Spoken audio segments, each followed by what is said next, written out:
صدقه فطر یا فطر روزه. به نام خداوند بخشنده و مهربان. خدا خواسته باشد در این نوار برای شما معلومات مختصر درباره صدقه فطر را می‌رسانیم. صدقه فطر چگونه صدقه است؟ صدقه فطر، فطر روزه یا زکات فطر، این آنچه از صدقات است که روزه‌داران به روز عید فطر به محتاجان بدهند.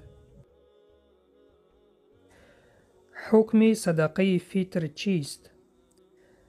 زکات فطر بر هر مسلمان که در شب روز عید مالک 1 صاع مواد غذایی اضافه از خوراک خود و خانواده اش دارد واجب می باشد.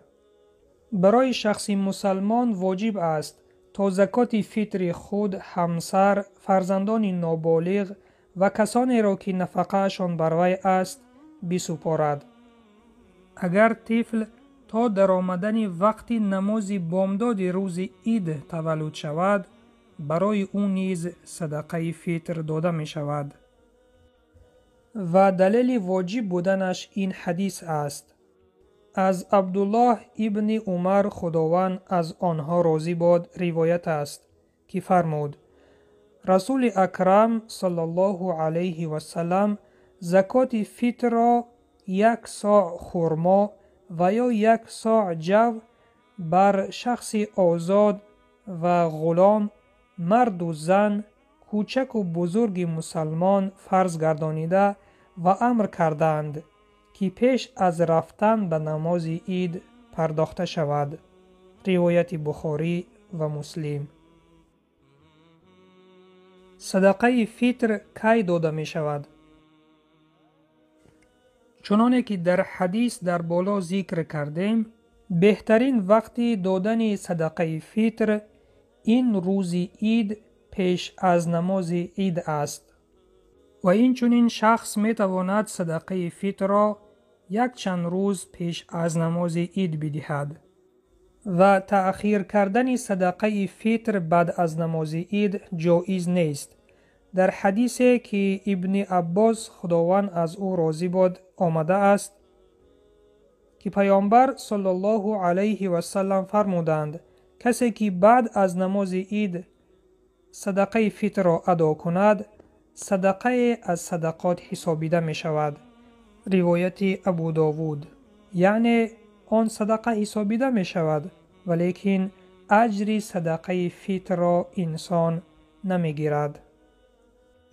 مقدار صدقه فطر چقدر است؟ مقدار صدقه فطر از هر یک فرد 1 صاع است که از مواد غذایی انسان ها باشد، مانند برنج، خرما، گندم و غیره. 1 صاع نزد اهل مذهب برابر به 2 کیلوی و 176 گرم می باشد. در حدیثی که از ابو سعید خدری خداوند از او راضی باد که روایت شده است، در زمان رسول الله صلی الله علیه و سلم در روز عید فطر 1 صاع از خوراکه ها می دادند و ابو سعید خداوند از او راضی باد در ادامه فرمود و خوراکه ما جو، کشمش، کشک و خرما بود. روایت بخاری. دوستان عزیز، موافق مذهب حنفی ما می توانیم به جای گندم و جو و خرما قیمت این محصولات ها را حساب کرده مبلغ آن را به کمبغلان و بیچارگان صدقه فطر بدهیم. چون امروز مردم به گندم و جو و خرما نیازی ندارند، به این سبب بهتر می شود که ارزش این محصولات ها را حساب کرده به کمبغلان و بیچارگان مبلغ آن را بپردازیم. دوستان عزیز، در آخر این را خواستم بگویم شما در آن جایی که زندگی دارید موافق فتوای علمای آنجا صدقه فطری خود را بسپارید.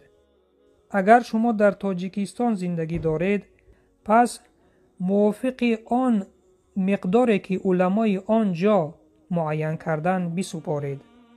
و اگر شما در روسیه و یا دیگر دولت‌ها زندگی داشته باشید، پس موافق آن مقداری که علمای آنجا معین کردن بسپارید. صدقه فطر به چه شخصان داده می شود؟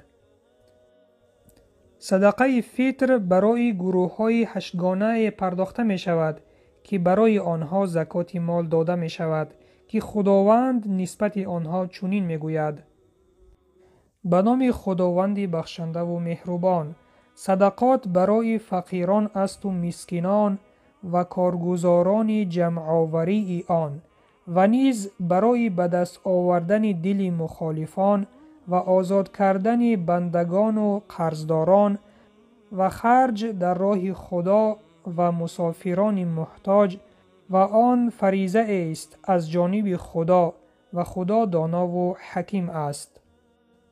سوره توبه آیت 60. اینها بودند شخصانی که صدقه فطر و زکات بر آنها دادن لازم است. اگر صدقه فطر را به کمبغلان و محتاجانی که خویش و اقربای شما باشند به آنها دهید، باز بهتر است. به مانند تقا و خاله، عمه و عمکی و دیگر خویشاوندان دورتر. و صدقه فطر به فرزند یا به پدر و مادر داده نمی شود، چون پدر وظیفه‌دار است که فرزندان خود را تأمین بکند و این چنین بر فرزندان واجب است که پدر و مادر کهنسال خود را نگاه و بین بکنند. در آخر دعا میکنیم تا خداوند همه این صدقه های ما را به درگاهش قبول کرده از خزینه رحمتش به ما اجر بدهد. و سلام بر آن شخصانی که راه هدایت را پیش گرفتند.